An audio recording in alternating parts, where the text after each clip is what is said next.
नमस्कार। बच्चे हर घर की शान होते हैं। उनकी मुस्कान जो है हमारे घर में खुशहाली बिखेरती है और इन बच्चों को अगर कुछ हो जाए तो हमारे चेहरों पर तकलीफ आ जाती है और इस तकलीफ को कैसे मिटाया जाए इसके लिए हम तुरंत डॉक्टर के पास जाते हैं। और उस डॉक्टर के पास अगर हम जाएं और वो कह दे कि इसकी सर्जरी होगी तो हमारी तकलीफ जो है और भी देखने लायक हो जाती है। मगर इसमें घबराने की कितनी जरूरत है और कितनी ही संभल कर काम करने की जरूरत है, इसी पर हमारी बातचीत रहेगी। आप देखना व सुनना शुरू कर रहे हैं शब्द मंच, आपकी बात आपका मंच, और मेरे साथ हैं डॉक्टर तन्वी गोयल। डॉक्टर साहब नमस्कार। कैसे हैं आप? बढ़िया। तो आप सर्जरी करते हैं बच्चों की और इसमें आपकी स्पेशलाइजेशन है, तो आज की बातचीत हमारी आपसे इसी विषय पर रहेगी। आपका सबसे पहले हमारे रिफ्लेक्ट इन हाउस में स्वागत है, क्योंकि जो हमारा ये मंच रहता है इसमें हम आप जैसे लोगों को बुलाकर ये जानने की कोशिश करते हैं और दर्शकों के उन सवालों के जवाब भी देते हैं जो उनके दिमाग में काफी पहले से हैं और कई बार उनकी वजह से वो पजल भी रहते हैं, परेशान भी रहते हैं। कई ऐसे सवाल बच्चों की सर्जरी से भी जुड़े हुए हैं, जैसे बच्चों के पेरेंट्स के दिमाग में आता है कि क्या बच्चे की सर्जरी जरूरी है, क्या ये दवाओं से ठीक हो सकता है, क्या ऑपरेशन को टाला जा सकता है। इन सब सवालों पर एक एक करके बातचीत करेंगे। पर मैं सबसे पहले आपसे जानना चाहूंगा, जैसे मुझे पता लगा आप पहले चंडीगढ़ थे जी, फिर आप टोहाना आ गए, तो बड़ा शहर छोड़ के छोटे शहर में आए और यहाँ पर कैसा अनुभव है अब आपका? अच्छा अनुभव है, अच्छा लग रहा है यहाँ पे रहकर। और मैं इस चीज़ में थोड़ा सा एक एडिशन करना चाहूँगी कि मैंने पहले एमएस जनरल सर्जरी किया था जी, कोलकाता से, और उसके बाद मैंने दूरबीन से सर्जरी करने के लिए भी स्पेशलाइजेशन फेलोशिप की है, और उसके बाद मैंने एमसीएच पीडियाट्रिक सर्जरी की है एम्स दिल्ली से। तो 3 साल सिर्फ बच्चों की सर्जरी को भी डेडिकेट किया है और उससे पहले 3-4 साल बड़ों की सर्जरी को भी डेडिकेट किया हुआ है। तो बड़ों और बच्चों की सर्जरी दोनों यहाँ करने में आई हूँ और दोनों करने में सक्षम हूँ, और दोनों में किसी भी प्रकार का समस्या हो तो आप यानी कि आप बच्चों के साथ साथ बड़ों की सर्जरी भी कर रही हैं? जी बिल्कुल। तो ये मानव सेवा संगम में सेवाएं हैं आपकी? जी, संगम अस्पताल मैंने ज्वाइन किया था 9 जून को, और तब से आज तक और आगे भी मैं वहाँ उपलब्ध हूँ 10 से 2 बजे तक। तो अभी हमारी जानकारी में एक मामला आया था कि पिछले दिनों एक बच्चा था जिसका ऑपरेट होना था, वो यहाँ से अग्रोहा शिफ्ट हो गया, अग्रोहा से फिर दोबारा टोहाना आया। थोड़ा बताइए क्या मामला था? जी, वो बच्चे के पेट में दर्द उठा सुबह 10 बजे से लेकर, और कुछ दिनों पहले भी ऐसा ही टाइप का दर्द हुआ था, पर पेरेंट्स को लगा शायद वो नॉर्मल टाइप का दर्द है तो उन्होंने इतना गौर नहीं किया। फिर उस दिन जब उन्होंने गौर किया तो वो तुरंत उसको अग्रोहा लेकर गए, वहाँ जांच पड़ताल हुई। जांच में पता चला कि उसके अपेंडिक्स फटने की कगार पर है, लीक हो गई है, लीक हो गई है। और फिर उन्होंने उसको ऑपरेशन की सुझाव दिया, पर उनका किसी कारणवश उनको इंतजार कराया गया। अभी वहाँ डॉक्टर उपलब्ध नहीं होंगे? डॉक्टर वहाँ उपलब्ध नहीं थे या नहीं आ पाए और रात तक वो वेट करते रहे। तो रात को फाइनली उनको कहा गया कि अब आपका यहाँ पे ऑपरेशन संभव नहीं है। तो उन्हें किसी से पता चला, वो टोहाना आए, टोहाना से फिर वो हमारे पास संगम अस्पताल में आए और हमने उनकी सर्जरी की 2:30 बजे रात को। 2:30 बजे रात? जी। तो अभी जो टोहाना में इस तरह के आपने केस किए, कुछ और भी तरह के केस आ रहे हैं आपके पास, बड़ों के भी, जैसे आपने बच्चों का बताया जी, तो इस तरह से बड़ों का भी कोई मामला आया आपके पास? बड़ों का भी एक मामला हमारे पास आया था। इमरजेंसी में ही आई थी माता, वो 60 वर्षीय थी और उनके आंतड़ी में रुकावट थी। तो उनको भी हमने पहले कोशिश की कि दवाई से थोड़ा आराम मिले उनके पेट के दर्द में, बट आराम नहीं हुआ। तो हमने दोबारा सीटी स्कैन करके देखा कि उनकी आंत में आंत घुसी हुई थी, एक आंत में दूसरी आंत घुस गई अच्छा थी। तो उस चीज को हमने पहले खोलने की कोशिश की, बट वो खुला नहीं, क्योंकि उनको पेट में दर्द 6 महीने से था। अच्छा। जो वो टाल रही थी और दवाइयाँ लेके कर रही थी। तो फिर उसके बाद हमने उस हिस्से को काट दिया था, जांच के लिए भेजा था और जोड़ दिया था, तो वो अच्छे से सक्सेसफुली जुड़ गया था। अभी वो हाल ही में वापस भी आई थी अपने टांगे कटवाने, तो वो स्वस्थ है सब। तो ये सब मानव सेवा संगम में ही कर रहे हैं आप? जी। अच्छा, आपकी देखने में उम्र छोटी लगती है मगर आप बड़े बड़े ऑपरेशन कर रहे हैं। अच्छा, थोड़ा बात को आगे बढ़ाते हैं। जो ये पहले तो मैं सिर्फ बच्चों की सोच रहा था, मगर आप बड़ों की भी सर्जरी कर रही हैं, मगर स्पेशलाइजेशन आपकी बच्चों में ही है? बड़ों की स्पेशलाइजेशन है, सुपर स्पेशलाइजेशन बच्चों में। सुपर स्पेशलाइजेशन है बच्चों के अंदर। तो दोनों की एक एक करके फिर बातचीत करेंगे। तो एक चीज बताइए, जैसे ही हम डॉक्टर के पास जाते हैं, डॉक्टर हमें कह देता है कि इसकी चीज की तो सर्जरी होगी, तो सर्जरी नाम सुन के बड़ा कपकपी सी होती है, डर लगता है। जी। और कई बार तो कई लोग ऐसे सोचते हैं कि नहीं यार, ऑपरेशन से जितना टला जाए बढ़िया है। जी इस बारे में आप क्या कहेंगे? जी, ऐसा है कि मेरे को ऐसा लगता है कि सर्जरी अगर सही समय पर और सही तरीके से की जाए तो उससे बेटर सुझाव नहीं मिल सकता हमें मेडिसिन से, कि इसके बजाय कि हम सर्जरी टालें या उससे डरे, इससे अच्छा है कि हम सही समय पर सही जगह पर उसकी सर्जरी कर लें और उस प्रॉब्लम को और बिगड़ने से बच सकते हैं। बिगड़ने से बचा सकते हैं। तो उस चीज़ का हम ध्यान रख सकते हैं कि हमें सतर्क और समझदारी से काम लेना चाहिए। सारे ऑपरेशन बहुत बड़े नहीं होते हैं, काफ़ी ऑपरेशन होते हैं छोटे भी होते हैं, वो बिना पूरा बेहोशी में किए भी हो जाते हैं और अच्छे से हो जाते हैं। और कुछ ऑपरेशन होते हैं जो सिर्फ पीठ के इंजेक्शन लगने से भी हो जाते हैं, और कुछ ऑपरेशन होते हैं जो बेहोशी में होते हैं। तो बच्चों में भी ऐसा होता है, सारे ऑपरेशन बिल्कुल बड़े नहीं होते हैं, काफ़ी ऑपरेशन होते हैं जो छोटे भी होते हैं, मीडियम भी होते हैं, बड़े भी होते हैं। तो हमें ऑपरेशन से डरने के बजाय उससे सतर्क रहना जरूरी है। तो क्या इसमें कोई ऐसा फार्मूला भी है, जैसे कि मान लीजिए, देखो मरीज को तो जानकारी सिर्फ इतनी होती है कि वो बीमार हो गया, जी ये तो डॉक्टर हैं जो बताएंगे, और आमतौर पे इसको अन्यथा मत लीजिएगा, मगर ये लोगों को दिमाग में धारणा है कि डॉक्टर पैसा बनाने के लिए ऑपरेशन कर सकते हैं। जी, तो इसको समझने की कोई बारीक रेखा भी है, आपस में समझा जा सके इसको? उसको समझने के लिए तो एक बार कम से कम आपको जांच करानी जरूरी है, जांच करवानी जरूरी है। क्योंकि उस डॉक्टर अगर सही तरीके से जांच करे तो वो अच्छे से आपको बता पाएंगे। और ऐसा नहीं है, अगर मैं दिन के 10 मरीज देखती हूँ तो 10 के 10 को सर्जरी बोलती हूँ, 10 में से 8 को इनफैक्ट यही बताती हूँ कि आप इस तरीके से इसको इलाज कर सकते हैं, इस तरीके से ये दवाई ले सकते हैं, और 2 या 3 ही होते हैं जो एक्चुअली में सर्जरी के लिए खरे उतरते हैं। हाँ, यानी कि हम इस बात पे आ गए कि सभी लोगों को सर्जरी की जरूरत नहीं होती। है। अधिकतर रोग के अंदर दवा से और दूसरी सावधानियों से भी रोग ठीक हो जाता है। ठीक हो सकता है, बट ये है कि आज जैसे मैंने एक मरीज देखी थी, उनको 6 महीने से छाती में, स्तन में एक गांठ बन रही थी, वो बड़ी हुई जा रही थी, पर उन्होंने डॉक्टर को नहीं दिखाया। तो अगर वो 6 महीने पहले या 4 महीने पहले डॉक्टर को दिखाती तो शायद उनका छोटी सर्जरी से या छोटे स्तर पे सर्जरी, कीमो के बिना सर्जरी से सुझाव हो पाता, इलाज हो पाता। तो अगर जल्दी आप चेकअप कराएंगे तो हो सकता है आप सर्जरी से बच जाए या सर्जरी के स्तर घट जाए। तो मुझे ये लगता है कि हमें चेकअप पे ध्यान देना चाहिए, जल्द से जल्द जांच करानी चाहिए, और अगर जांच में सर्जरी निकलता है तो उसके बारे में विचार विमर्श करना चाहिए। अच्छा, ये तो हुई बड़ों की बात। जैसे बच्चे हैं, तो मैं अक्सर ये सोचता हूँ कि छोटे बच्चे तो बेचारे बोल के बता ही नहीं पाते जी। उनकी बीमारी कैसे डायग्नोसिस होती है, फिर कैसे आप लोग उसका पता करते हैं भी इसको सर्जरी की जरूरत है, इसको मेडिसिन की जरूरत है? और वैसे तो बच्चे आते हैं रोते ही रहते होंगे आपके पास तो उनको चुप कैसे करवाते हैं?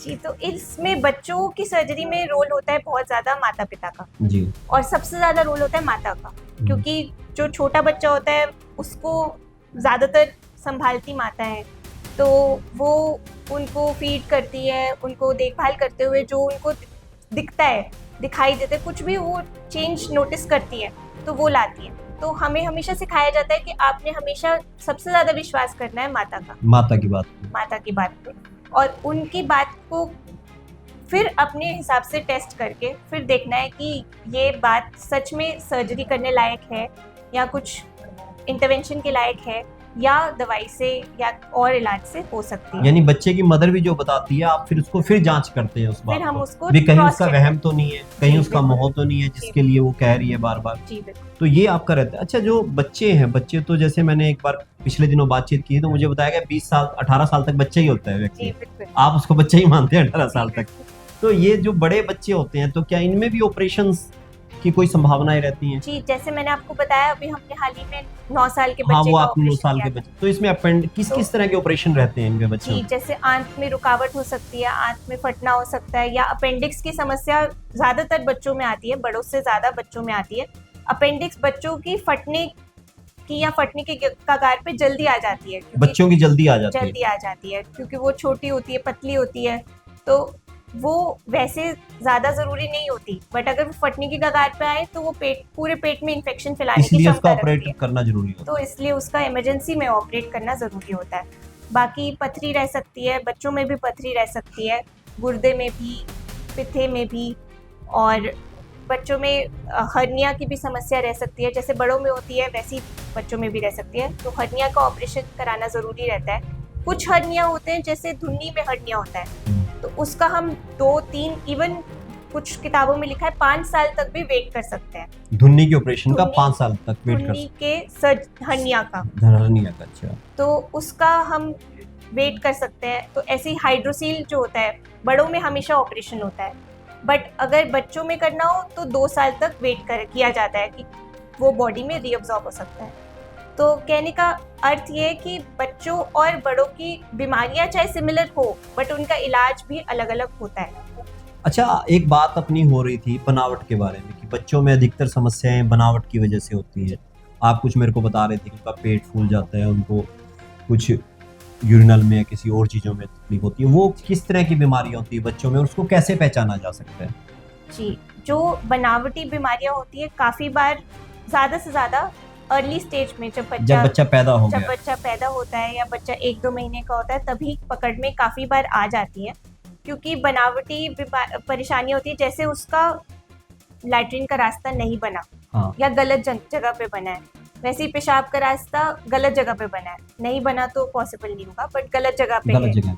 वैसे ही अगर फूड पाइप, विंड पाइप में कुछ कनेक्शन हो, खाने की नली और सांस की नली में कुछ कनेक्शन हो, या वो गलत जगह पे वो पूरी तरह से नहीं बना है, तो ऐसे जो होते हैं वो सांस की दिक्कत या पेट फूलना, वो ऐसे सिम्टम्स से आएंगे जो तुरंत पकड़ में काफ़ी बार आ जाते हैं। कुछ बार, जैसे अगर समस्या नवजात शिशु अगर हो और वो लड़की हो और उसका लैट्रिन का रास्ता नहीं बना है, पर वो लैट्रिन बच्चेदानी के रास्ते से या पेशाबदानी के रास्ते से कर रही है, तो वो कभी कभी मिस भी हो जाता है और वो फिर बाद में प्रकट होता है। बाद में होता है, तो उसके लिए फिर बाद में ऑपरेट रहता है, क्या करते हैं उसके लिए? जो ये बनावटी दिक्कतें होती हैं, उनका मैक्सिमम से मैक्सिमम ऑपरेट ही रहता है।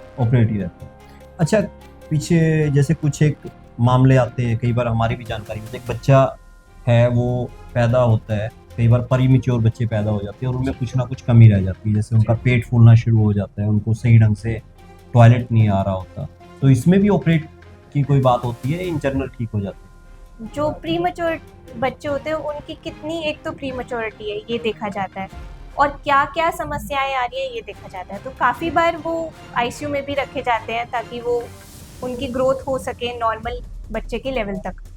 और काफ़ी बार उनका पेट फूलना जो होता है वो दवाइयों से और इलाज से ठीक हो भी जाता है। हो जाता है। तो यानी कि बच्चों की जो है, जिसमें बच्चा नहीं बोल पा रहा, उसमें आपको बार बार डायग्नोसिस ही करना पड़ता है चीज़ों का, ताकि सही जगह पहुंचा जा सके। ज़्यादा सतर्क रहना पड़ता है। अच्छा, जैसे आपने कुछ बीमारियां बताई जिनमें कि ऑपरेशन होता ही होता है, जैसे आपने बताया कि अपेंडेंस है, अगर रहेगी तो ठीक है, नहीं तो बाद में ऑपरेट करेंगे, पथरी है। क्या कुछ ऐसी भी बीमारियां हैं जिनमें आप एक समय तक वेट करते हैं कि दवाइयों से इसको ठीक किया जाए और सर्जरी में ना जाया जाए? जी, जैसे मैंने आपको बताया, धुन्नी की कुछ प्रॉब्लम्स होती है। एक बीमारी होती है जिसका नाम होता है अम्बिलिकल ग्रैनुलोमा। तो उसमें धुन्नी में एक लाल मसा सा बना होता है, लाल दाना सा होता है। तो वो हम कोशिश करते हैं कि उसके लिए बच्चे को, एक छोटी सी चीज़ के लिए बच्चे को पूरा बेहोश करने का मतलब इतना बनता नहीं है, तो उसमें हम दवाइयाँ या कुछ दवाइयाँ छिड़कना या नमक पानी छिड़कने वाले सुझाव देते हैं। अच्छा। ऐसी अम्बिलिकल हर्निया हो गया, उसमें अम्बिलिकल हर्निया की वेट करते हैं, वो काफ़ी बार बच्चे की बॉडी जैसे जैसे ग्रो करती है, वो काफ़ी बार वो डिफेक्ट या वो जो सुराख होता है वो बंद हो जाता है।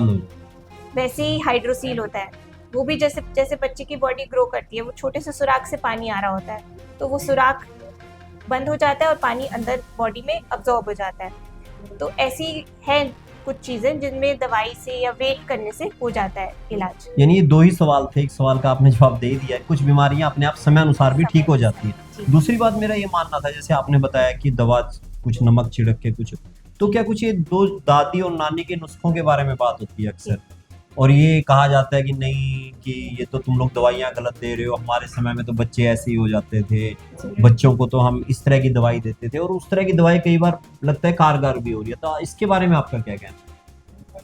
ऐसा है कि हमें अपने बड़ों की बात को नज़रअंदाज नहीं करना चाहिए। उनकी बात, उनका मत भी अपने उसमें डिसीजन मेकिंग में हिस्सा लेना चाहिए। तो कभी कभी जैसे मैं आप बता रही हूँ नमक पानी, हो सकता है कि वो दादी नानी जो बता रही हो नमक पानी वो सही हो आपके लिए, जी, हो सकता है कि वो उससे और अगर इन्फेक्शन हो रहा हो तो वो इन्फेक्शन और बढ़ जाए। बढ़ जाए। तो ऐसा है कि आपको डॉक्टर, नाना नानी, दादा दादी और जो माता पिता हैं उनको सबको मिल के बच्चे का अगर देखभाल ख्याल करें रखना है। तो और बेटर और बेहतर हो सकता है। अच्छा, कुछ ऐसी बीमारियां भी हैं जिनमें आपको लगता है कि जल्दी से जल्दी सर्जरी करवा लेनी चाहिए, जी ऐसा बिल्कुल। कौन कौन सी बीमारियां होती हैं ऐसी? जी जैसे मैंने आपको बताया जो बनावटी बीमारियां होती हैं वो होती हैं, वो क्योंकि जल्द एक से बार जल्द, बनावटी बीमारियां थोड़ा सा एक बार फिर से बता दीजिए, कौन कौन सी ऐसे टिप्स में बता जी दीजिए। जैसे बच्चे की सांस की नली और खाने की नली जुड़ी हुई हो या ठीक से बनी नहीं हो, एक बीमारी। एक बीमारी हो गई।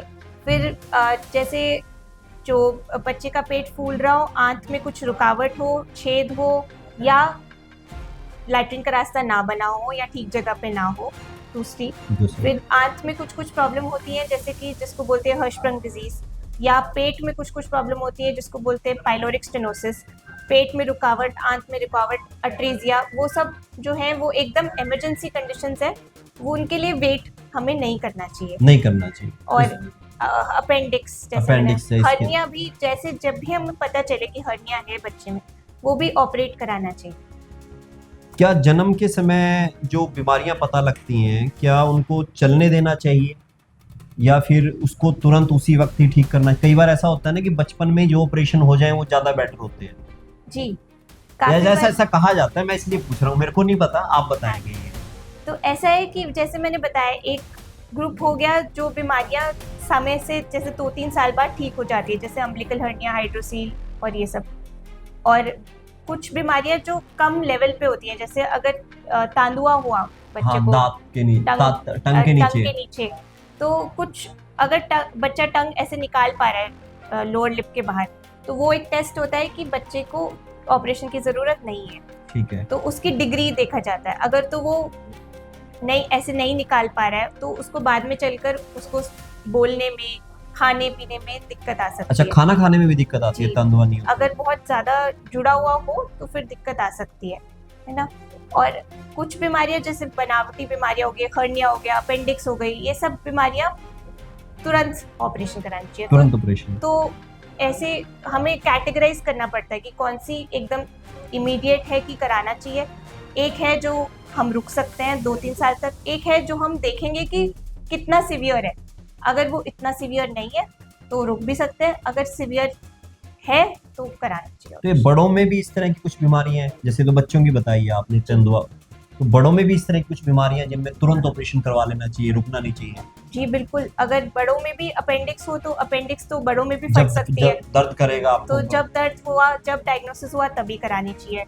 ऐसी अगर पित्त की थैली की दर्द बहुत ज़्यादा हो रहा है, आपको बार बार दर्द हो रहा है, तो कराना चाहिए ऑपरेशन।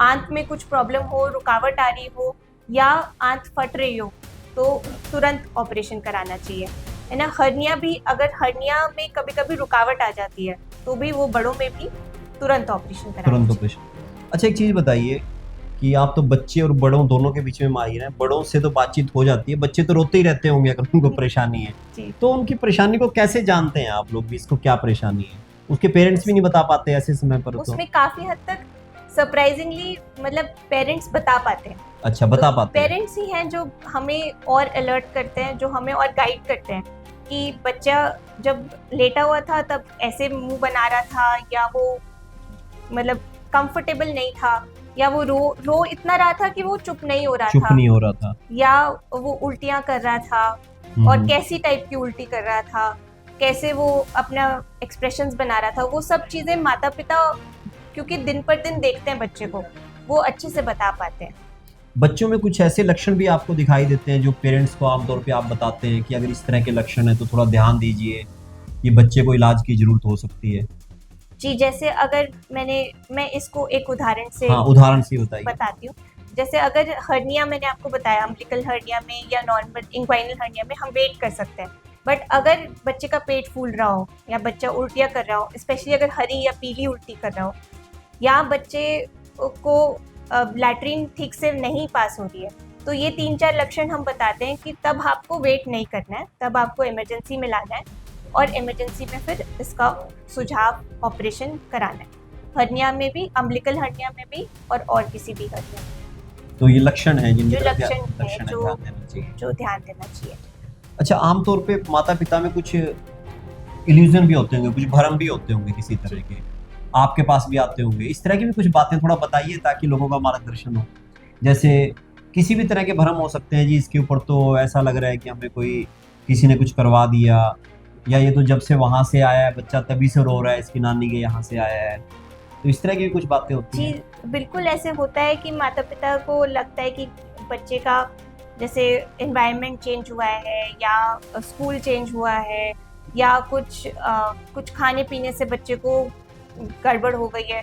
तो काफ़ी बार ये गलत भी होता है, कुछ बार ये सही भी निकलते हैं कि सच में बच्चे ने कुछ खाया था, वो बच्चे को इंजर कर गया, या एनवायरनमेंट चेंज होने से बच्चा एडजस्ट नहीं कर पाया। सच में ऐसे कुछ इश्यूज आते भी हैं, बट काफ़ी बार ऐसे भी होता है कि वो पेरेंट्स थोड़े एंक्शियस हो रखे होते हैं, ज़्यादा चिंता में जा रखे होते हैं कि और सोच ज़्यादा रहे होते हैं। तो मैं वही जानना चाहता हूँ भी, थोड़ा सा उसके बारे में बताइए भी, किन आपके पास कुछ प्रैक्टिकल उदाहरण रहते होंगे। देखो 3-4 साल की आपकी प्रैक्टिस हो गई जी भी, कई बार पेरेंट्स आए जी हमारे बच्चे को तो ये हो गया, जबकि आप ये कहते हो ये तो कोई बीमारी ही नहीं है। जी तो कुछ इस तरह का भी होता है। जी, ऐसे काफ़ी केसेस हमें मिलते हैं कब्जियत के देखने में। अच्छा कि जी। जैसे हम बच्चे को चिप्स चॉकलेट वगैरह ये सब खिलाते रहते हैं, बाहर का खाना खिलाते रहते हैं। कुछ जो छोटे बच्चे होते हैं उनको माएँ दूध पिलाती रहती है ज़्यादा से, तो उनको पेट में दर्द होता है फिर। तो वो पेट में दर्द, वो उनको लगता है कि कोई उसका और कारण है, मतलब कब्जियत के तो माँ अलावा। जब ज्यादा दूध पिलाती है तब भी कब्ज हो जाती है? बिल्कुल, जब अगर बच्चा साल, 1.5 साल, 2 साल के बाद अगर आप उसको 500 ml 1.5 लीटर दूध ही पिलाते रहेंगे, तो वो पेट उसका छोटा सा ही है, वो दूध से ही भर जाएगा। अच्छा। तो वो दूध से भर जाता है, बच्चा और कुछ खाता नहीं है, क्योंकि उसकी आंत अभी बढ़ रही होती है, ग्रो कर रही होती है। अगर उसको फाइबर नहीं मिलेगा, कुछ भी, कोई रोटी नहीं, कोई सलाद नहीं, अकेला दूध जाएगा, अकेला दूध जाएगा, तो वो लैट्रिन ठीक से बना नहीं पाता, फिर उसके पेट में दर्द होता है। माँ को लगता है आंत में प्रॉब्लम है, एक्चुअल प्रॉब्लम डाइट की होती है। तो वो फिर धीरे धीरे ठीक होते फिर हम पे विश्वास। ये तो बड़ों में भी होती होगी। जैसे एक बच्चा मेरे को मिला, एक हॉस्पिटल में मैं गया हुआ था, बड़ा बच्चा था 15-16 साल का। तो उसके पेरेंट, उसकी मदर थे साथ में, तो मैंने उससे पूछा क्या हुआ है, तो उन्होंने कहा कि ये ना हमेशा वो खाता है, बर्गर खाता है, चाउमीन खाता है, तो इसके ना ऑपरेट होगा इसका। तो ये किस तरह का ऑपरेशन होता है? जी, अगर हम, जैसे मैंने आपको बताया कि इस चीज़ से कब्जियत हो जाती है, फिर वो कब्जियत होके जो है वो छोटी छोटी पथरियाँ सी बना सकता है, फीकोलिप जिसको बोलते हैं। अच्छा। तो वो जाके अगर जो आंत की कुछ जगहें होती हैं जहाँ वो फंस सकती है, तो वहाँ फंस गई तो फिर ऑपरेशन करना पड़ता है। ज्यादा खाने से ये भी खतरा है? अगर ज़्यादा फास्ट फूड या ज़्यादा मतलब जंक फूड या फास्ट फूड ऐसा खा रहे हैं, रफेज के बिना, जो फाइबर जिसको बोलते हैं, सैलेड फ्रूट्स में जिसमें होता है, उसके बिना अगर हम खा रहे हैं तो हो सकता है बिल्कुल। तो आपके पास आ रहे हैं ऐसे केस कोई? आजकल फास्ट फूड का कितना चलन हो गया आपके पास, जो बीमार हो के आते हैं फास्ट फूड खा के?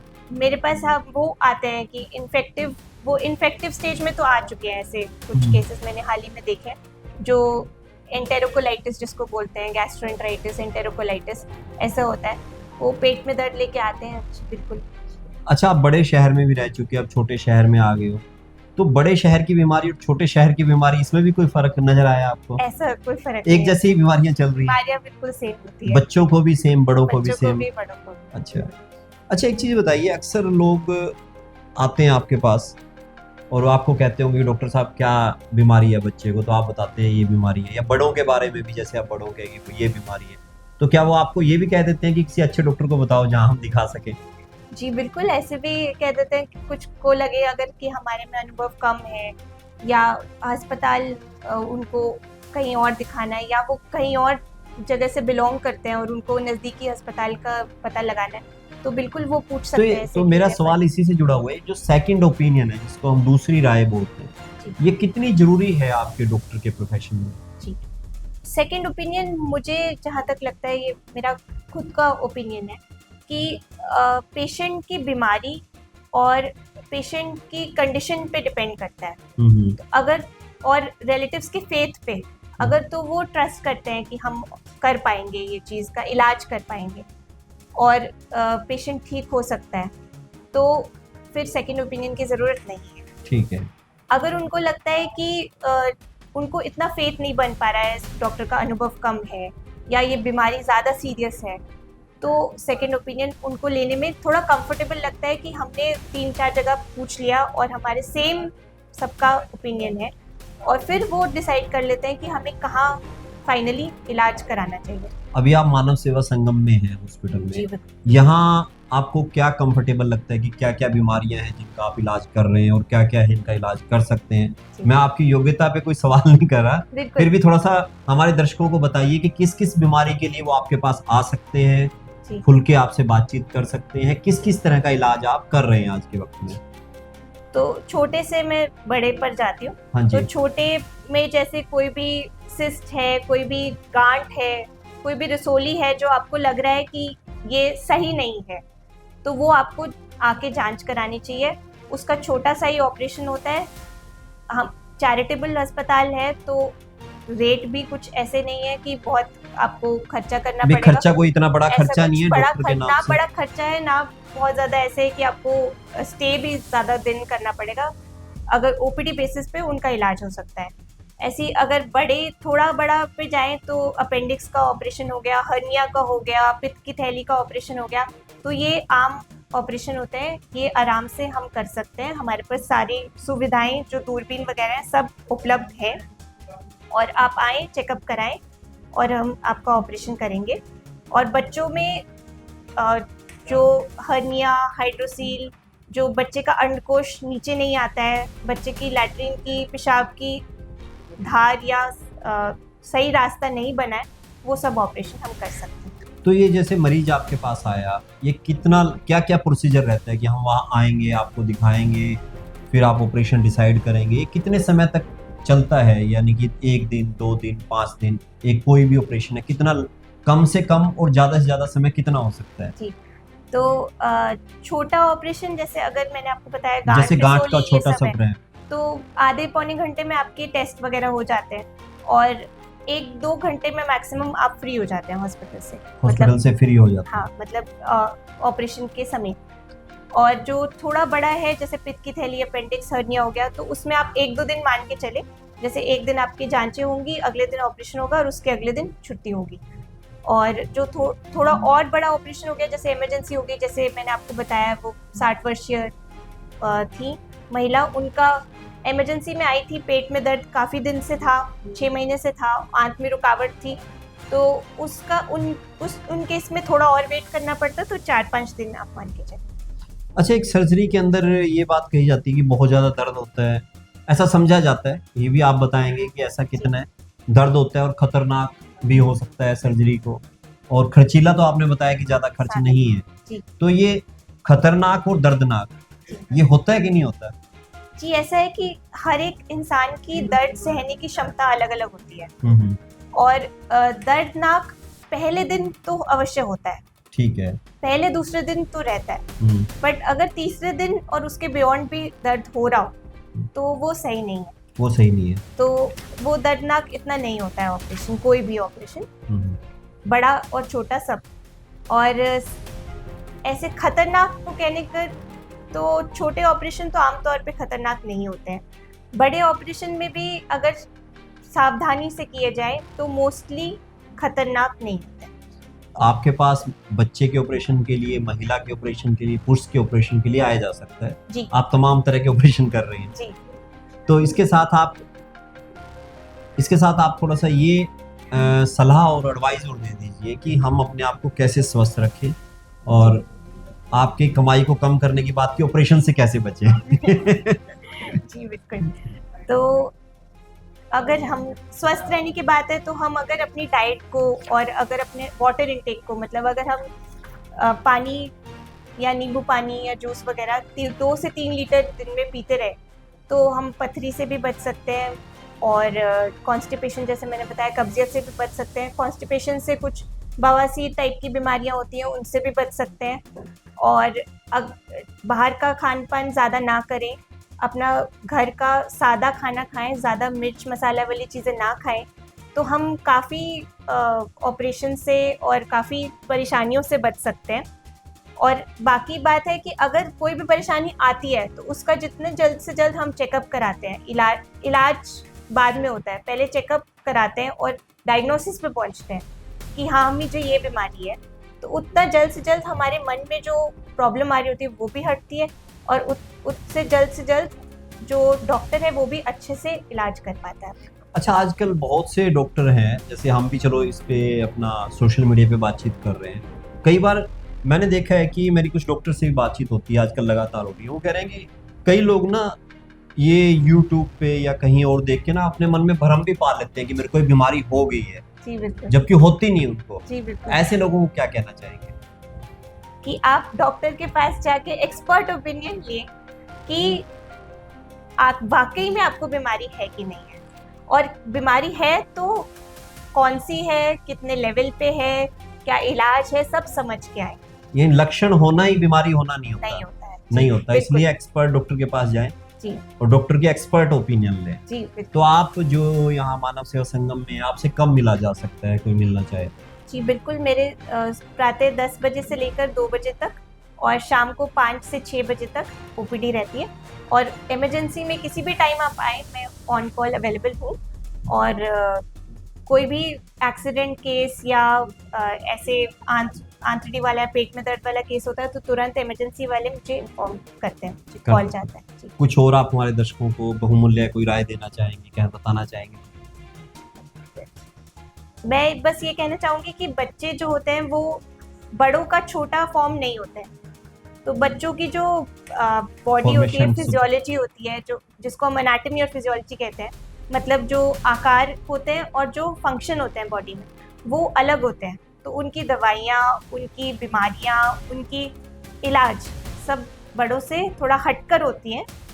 बिल्कुल अलग नहीं होते हैं, पर एकदम जैसे हम समझते हैं कि बच्चा एक छोटा मानुष है, बस ऐसे ही है, ऐसे ऐसा नहीं है। ऐसा नहीं है। जी। वो ऐसा नहीं है कि बच्चे को बड़े को 4 रोटी खानी चाहिए तो बच्चे को 1 रोटी, इतना ही नहीं है। उसमें बहुत इतना सिंपल नहीं है, उसमें बहुत डिफरेंस है। जी। ये जरूरी नहीं है कि जो बड़े की मेडिसिन है छोटे बच्चे को उसका एक मात्रा दे दी, ऐसा नहीं है। ऐसा नहीं। जी, उसको बिल्कुल। बड़ा संभल के देखना पड़ेगा। बहुत बहुत धन्यवाद आपका, आप यहाँ आए, और मैं उम्मीद करता हूँ कि हमारे दर्शकों के जो भी सवाल आएंगे या लोगों से मैं मिलूंगा, लोगों से फिर कोई सवाल आएंगे तो फिर हम आपको बुलाएंगे, तो शायद आप आ ही जाओगे। जी बिल्कुल आएंगे। बहुत बहुत धन्यवाद, और आपका भी बहुत बहुत धन्यवाद।